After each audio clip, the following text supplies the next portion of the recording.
The Awakening.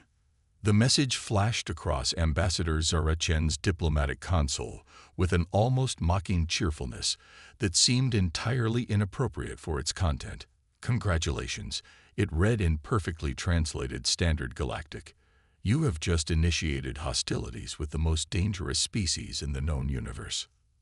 Zara blinked at the screen, her mind racing to comprehend what had gone wrong during what was supposed to be humanity's first formal diplomatic meeting with the Galactic Council. She stood in the center of the vast council chamber on Station Alpha, surrounded by representatives from over 50 advanced alien civilizations. Each delegation occupied their designated environmental pods, creating a kaleidoscope of atmospheres and gravities within the Grand Hall. It had all begun so promisingly 3 months ago, when the quantum relay intercepted the invitation. Earth's fledgling space program, barely 2 decades into reaching beyond their solar system, had somehow caught the attention of the ancient Galactic Council. The invitation spoke of peace, of cooperation, of humanity's potential place among the stars. Now, as the warning message continued to pulse on her screen, Zara realized something had gone terribly, catastrophically wrong. The council speaker, a being of crystalline structure that seemed to shift forms depending on the observer's angle, pulsed with what Zara now recognized as anger rather than its previous welcoming glow. "Ambassador Chen," it intoned, its voice resonating through the translation matrix, "your species has committed an unforgivable breach of the primary accords." Zara straightened her shoulders, forcing herself to maintain diplomatic composure despite her confusion. "Honored speaker, I must plead ignorance. What specific action has Earth taken to warrant such a response?" A murmur rippled through the assembled delegates. The Virexi contingent, insectoid beings with compound eyes that glittered like shattered mirrors, clicked their mandibles in what could only be interpreted as anticipation. The aquatic phloem delegation withdrew further into their water-filled pods, their translucent bodies darkening with what appeared to be fear. The speaker's crystalline form pulsed once, sending ripples of color through its structure. "3 cycles ago, your species activated what you call the Kepler Deep Space Array. This device has penetrated the quantum barrier surrounding the forbidden sector, awakening the Craxian remnant." Zara's heart sank. The Kepler Array was humanity's latest achievement in deep space observation, a network of quantum-entangled sensors designed to map distant galaxies. It had been a purely scientific endeavor, yet somehow it had triggered an ancient failsafe. "With respect, Speaker," Zara began, choosing her words carefully, "humanity had no knowledge of the forbidden sector or these accords. We were not members of the Council when these protocols were established." The Virexi ambassador chittered loudly. "Ignorance does not absolve guilt. The Craxians were sealed away for good reason.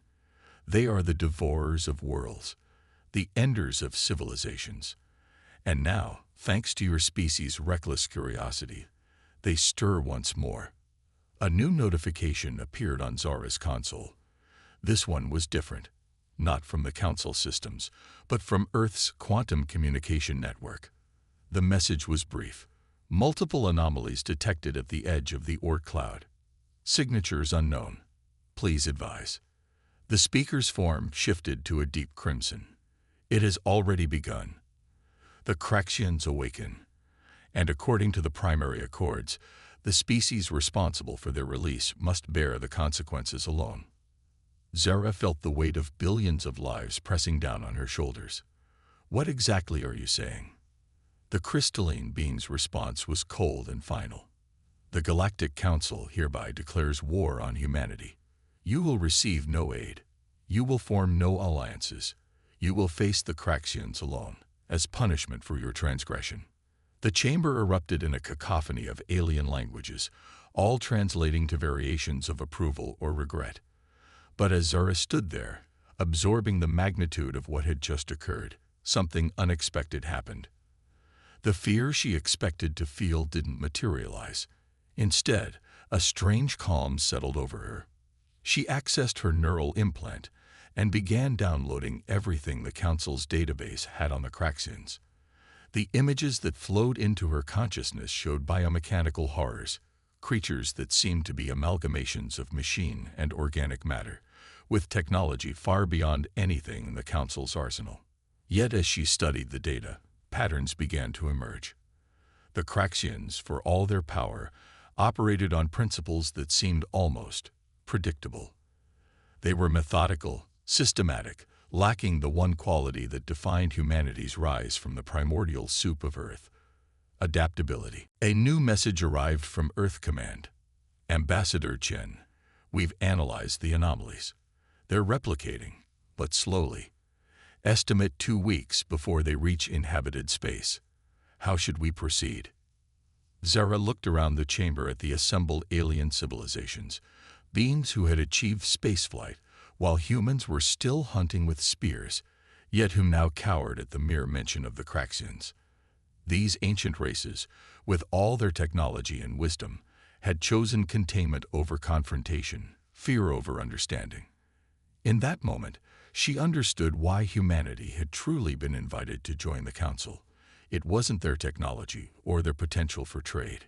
It was their unpredictability, their refusal to accept limitations, their insatiable curiosity that drove them to push boundaries others wouldn't dare approach. She activated the chamber's communication system, her voice carrying to every delegate present. Honored members of the Galactic Council, humanity accepts your declaration of war. We also accept responsibility for awakening the Craxians. But know this, we do not accept defeat. The chamber fell silent. Such defiance was unprecedented in Council history. Zara continued, her voice growing stronger. You speak of the Craxians as if they are invincible, yet you've never truly fought them. You contained them, hid from them, hoped they would remain dormant. But humanity doesn't hide. We adapt. We overcome. And if these Craxians are truly the most dangerous species in the galaxy— She paused, meeting the gaze of each alien delegation in turn. Then they're about to meet the second most dangerous. The Virexi ambassador's mandibles clicked rapidly. Your arrogance will be your undoing, human. Perhaps, Zara acknowledged. But it's that same arrogance that took us from caves to the stars in less time than most of your species take to gestate. We crashed atomic particles together just to see what would happen. We split the atom because we were curious. We reached for the moon because it was there. She began walking toward the exit, each step echoing in the now silent chamber. You've studied humanity's history, I'm sure. You've seen our wars, our conflicts, our tendency toward destruction. But you've missed the most important part. We're at our best when our backs are against the wall. As she reached the chamber doors, she turned for one final statement. The Craxians may be the most dangerous species you've ever encountered, but they've never encountered us. And that, honored delegates, is about to be their greatest mistake. The doors closed behind her, leaving the Council in stunned silence. On her console, new messages were flooding in from Earth. The planet was mobilizing. Scientists were analyzing the Craxian data she transmitted. Military strategists were developing battle plans. Engineers were retrofitting ships with experimental weapons. Humanity had been told they were facing extinction. Their response was not to cower or plead, but to do what they had always done: rise to the challenge. As Zara's shuttle departed Station Alpha, she watched the massive structure recede in the viewport. The Council had expected humanity to beg for mercy, to plead for help. Instead, they had witnessed something that would be recorded in galactic history as the moment everything changed. The activation alert from her console drew her attention. Earth's quantum communication network was lighting up with activity. In laboratories across the planet, scientists were reverse engineering Craxian technology from the data she'd sent. In shipyards, workers were pulling double shifts to retrofit the fleet. In homes across every continent, people were volunteering for service, donating resources, uniting in a way that transcended all previous divisions. The message from Earth Command was simple. Ambassador Chen, we're ready to prove why humanity deserves its place among the stars. ETA to first engagement, 13 days. Recommend you return home immediately." Zara smiled as she set the course for Earth. The Galactic Council had just declared war on humanity, believing they were condemning a primitive species to extinction. They had no idea what they had truly unleashed. As her shuttle entered hyperspace, one thought echoed in her mind. The Craxians might be the most dangerous species in the galaxy, but they had never faced a species that turned challenge into opportunity, that saw impossible odds as an invitation to innovate, that viewed certain death as merely another problem to solve. They had never faced humanity. The unexpected response.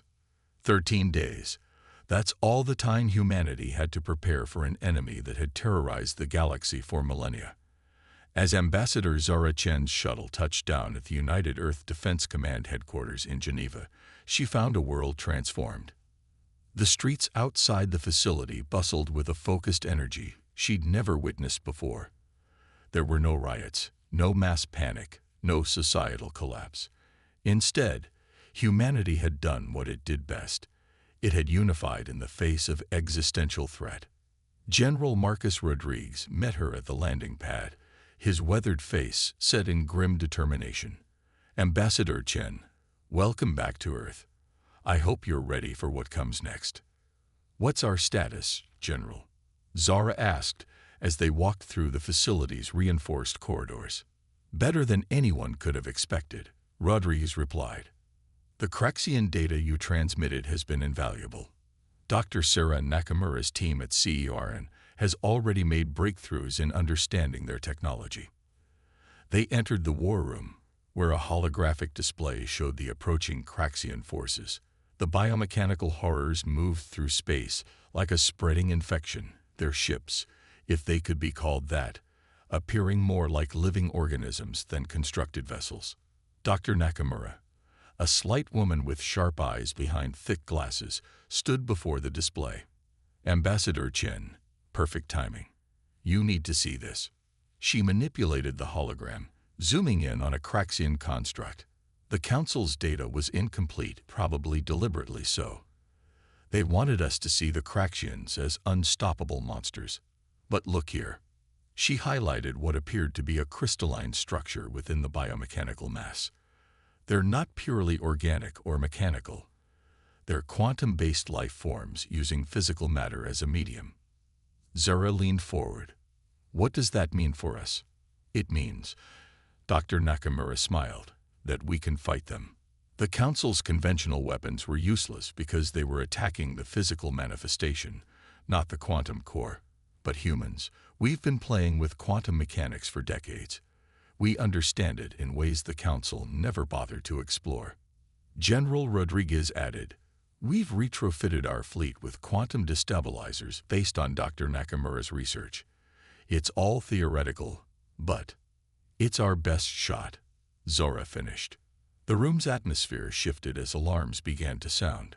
"They're here," someone announced. "Craxian Vanguard entering the Kuiper Belt." On the display, dozens of Craxian constructs materialized at the edge of the solar system. Each was the size of a small moon, bristling with appendages that defied conventional physics. "All ships report ready," came the voice of Admiral Jana Kovac over the comm system. Quantum destabilizers charged and awaiting orders. Zara watched as Earth's hastily assembled fleet, a mix of retrofitted mining vessels, research ships, and the few military craft humanity possessed, moved to intercept. It was a pitiful force compared to the Craxian monstrosities, like rowboats challenging battleships. "Admiral Kovac," General Rodriguez ordered, "you are cleared to engage. Good hunting." What happened next would be studied by military historians for generations. The human ships, tiny specks against the cosmic backdrop, didn't engage in traditional space combat. Instead, they swarmed the Craxian constructs like insects, using their size and maneuverability to their advantage. "Firing quantum destabilizers," Admiral Kovac reported. Beams of exotic energy lanced out from the human ships, striking the Craxian constructs. For a moment, nothing happened. Then, one by one, the massive alien vessels began to flicker, their quantum cores destabilizing. "It's working," Dr. Nakamura exclaimed. "The destabilizers are creating quantum interference patterns. The Craxians can't maintain coherence." On the display, the first Craxian construct imploded, its physical form collapsing as its quantum core lost cohesion. Then another fell, and another. Within minutes, the entire vanguard force had been neutralized. The war room erupted in cheers, but Zara noticed Dr. Nakamura's expression remained troubled. "What is it, Doctor?" "This was too easy," Nakamura replied. "The Craxians are supposed to be adaptive. They should have." Her words were cut off as new contacts appeared on the display. Hundreds of them, each larger than the vanguard constructs. "My God," someone whispered. The main Craxian force had arrived, and it had already adapted. These new constructs shimmered with quantum shields, rendering the destabilizers ineffective. "All ships, fall back to defensive positions," Admiral Kovic ordered. "They've adapted to our weapons." But humanity wasn't done adapting either. In research facilities across Earth, scientists were already analyzing the battle data, looking for new weaknesses to exploit. In the war room, Dr. Nakamura's team worked feverishly on modifications to the quantum destabilizers. "We need a new approach," Nakamura muttered, her fingers flying across the holographic interface. "If they can shield against quantum interference, then we need to." She paused, her eyes widening. "Of course, we don't need to destabilize them. We need to resonate with them." "Explain," General Rodriguez demanded. "The Craxians are quantum beings, right? They exist in superposition across multiple states. Our destabilizers tried to collapse those states, but they shielded against that. So instead, we matched their quantum frequency and introduced chaos into their system from within." "Like a virus?" Zara asked. "Exactly. A quantum virus that spreads through their entire network." Within hours, Earth's combined scientific community had developed the quantum resonance weapon. It was theoretical, untested, and potentially catastrophic if miscalculated. In other words, exactly the kind of desperate innovation humanity excelled at. As the Craxian fleet approached Mars, humanity launched its second counterattack. This time, a single ship, the research vessel Marie Curie, approached the alien armada. "Quantum resonance weapon charge," the Marie Curie's captain reported. "Initiating frequency match. Now." A pulse of energy, invisible to conventional sensors, emanated from the human ship. It struck the nearest Craxian construct, and then spread. Like a contagion, the quantum resonance pattern jumped from one Craxian to another, introducing chaos into their perfectly ordered systems. The effect was immediate and devastating. Craxian constructs began to malfunction, their movements becoming erratic. Some turned on each other, while others simply shut down, their quantum cores overwhelmed by the viral pattern. But the Craxians weren't finished. Even as their fleet crumbled, they were adapting again. The surviving constructs began to merge, forming larger, more complex entities that could withstand the quantum virus. "They're evolving in real time," Dr. Nakamura observed with a mixture of horror and fascination. "Each adaptation makes them stronger." "Then we adapt faster," Zara declared. She turned to the assembled leaders. "This is what humanity does. We don't just survive.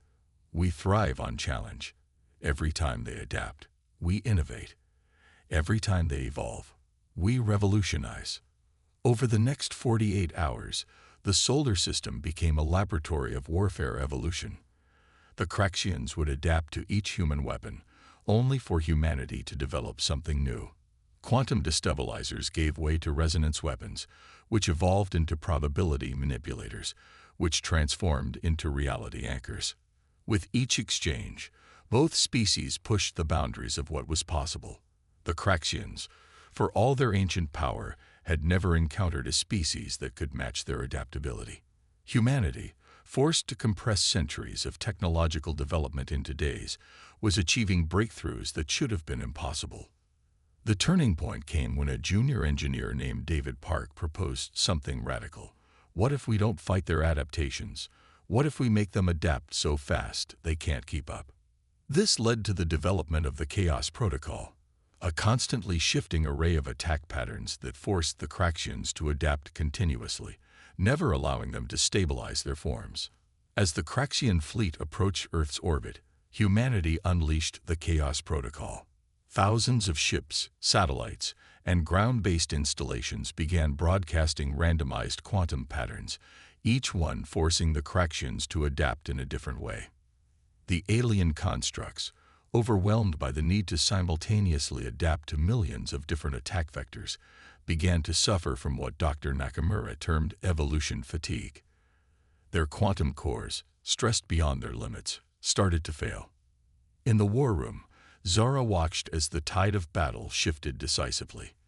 The Craxians, the terror of the galaxy, were being defeated not by superior firepower, but by humanity's greatest weapon: its ability to innovate under pressure. "We're receiving a transmission," the communications officer announced. It's from the Craxians." The message, when decoded, was simple: cessation, acknowledgement, respect. The most dangerous species in the galaxy had encountered something even more dangerous, a species that saw extinction not as an endpoint, but as a challenge to overcome. As the Craxian fleet began to withdraw, General Rodriguez turned to Zora. "Ambassador, I think it's time you returned to the Galactic Council. They need to understand what just happened here." Zara nodded, already composing her message in her mind. The Council had declared war on humanity, expecting to witness its destruction. Instead, they would learn why humans were truly invited to join their ranks, not as subordinates, but as equals who had just changed the balance of power in the galaxy forever. The turning tide. The Galactic Council chamber had never been so silent. Every delegate, from the crystalline speaker to the aquatic phloem, watched in stunned disbelief as Ambassador Zora Chen presented the battle recordings from the Sol system. "This is impossible," the Virexi ambassador chittered, its compound eyes reflecting the holographic display of humanity's victory. "The Craxians do not retreat. They do not negotiate. They consume."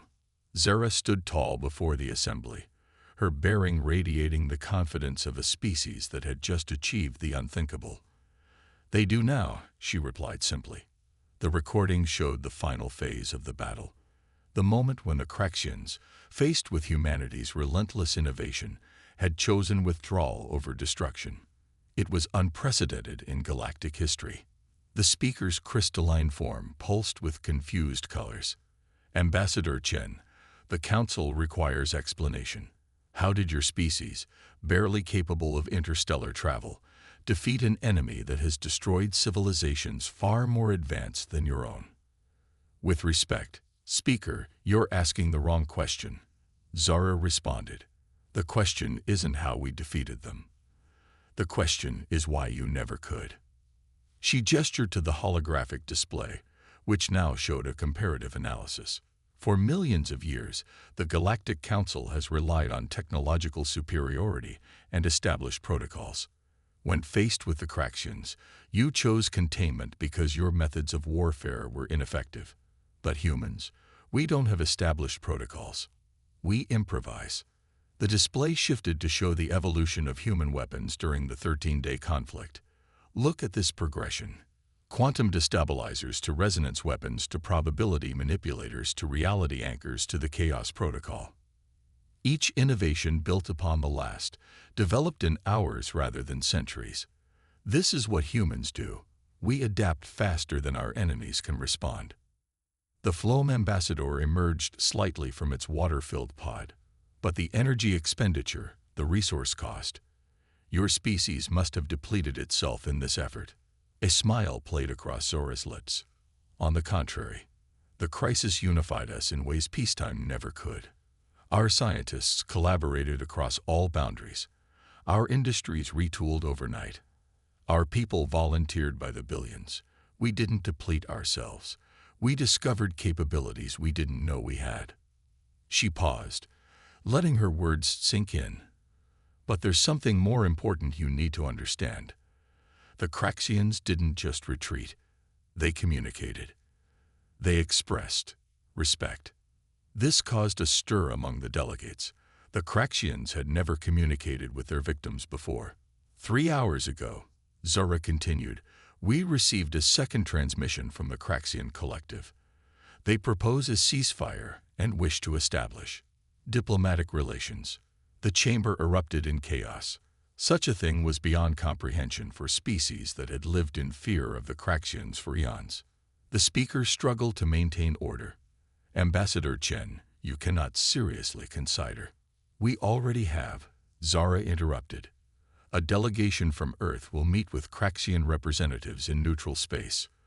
We believe this conflict occurred because both species encountered something neither had experienced before. An equal.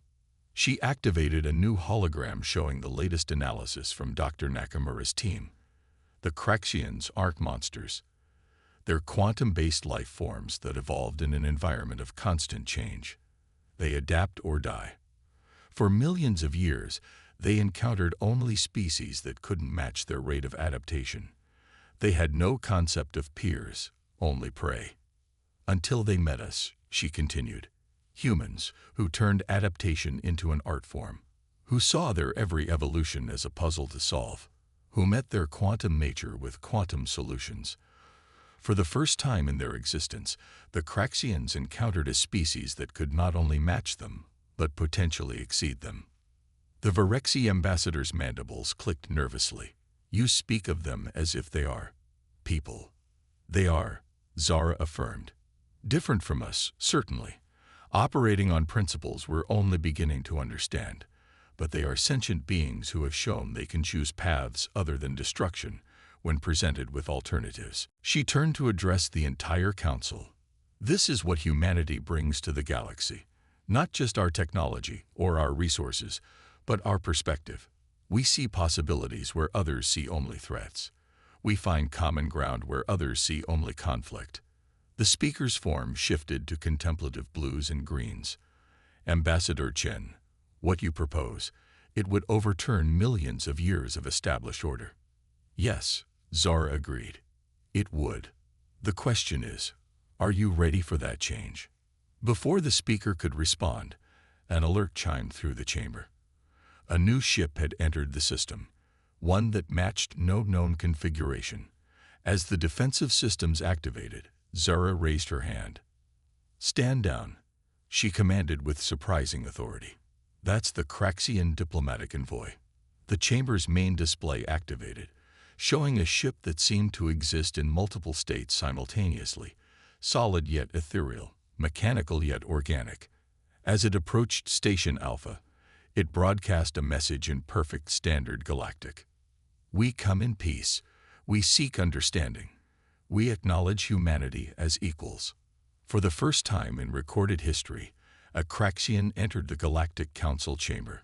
It was smaller than the war constructs, roughly human-sized, its form shifting between states of matter as it moved. The being approached the center of the chamber, where Zara stood waiting. Ambassador Chen, it spoke, its voice resonating on quantum frequencies that the translation matrix struggled to interpret. We are curious. Your species does not behave according to established patterns. You innovate where others stagnate. You unify where others fragment. You see opportunity where others see only threat. Zara nodded. As do you. Your ability to adapt is remarkable. But adaptation without purpose leads only to consumption. We offer you a different path. The Craxian's form rippled. Explain. Join us, Zara said simply. Not as conquerors or conquered, but as partners in exploration. The universe is vast, and there's room for both our species to grow without destroying others. The assembled delegates watched in stunned silence as human and Craxian continued their exchange. Slowly, impossibly, understanding began to form between the two species that had so recently been at war. Days later, the Galactic Council convened an emergency session. The vote was unanimous. Humanity would be granted full membership, with all rights and responsibilities. More shocking was the second resolution. The Craxians would be offered probationary membership, with humanity acting as their sponsors and guides in peaceful coexistence. As Zara signed the historic accords, she reflected on the journey that had brought them here. Humanity had been tested in the crucible of extinction and had emerged not just victorious, but transformed. They had turned their greatest challenge into their greatest opportunity. The Virexi ambassador approached her after the ceremony. "Ambassador Chen, I owe your species an apology. We underestimated you." "No," Zara replied with a smile. "You did exactly what we needed. You showed us what we were capable of. Sometimes the greatest gift is the challenge that forces us to evolve." In the months that followed, the galaxy witnessed unprecedented changes.